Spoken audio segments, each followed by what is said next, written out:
Okay, everybody. This is that twin I was working on. I had to scratch up all the parts and make that thing right there, which is a current limiter, and so I could diagnose.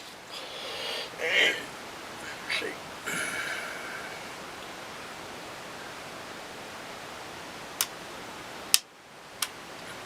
All right. Okay. Okay, now it's on standby. Let me take it off of standby. It lit up. Okay, what that does is keep the fuses from blowing, and I was able to use that, and I was able to trace down what was happening. And actually, it wound up just being a couple solder joints after I did the cap job. You know, so I did all that. Basically, it just needed a good service, and I had to track down two bad solder joints.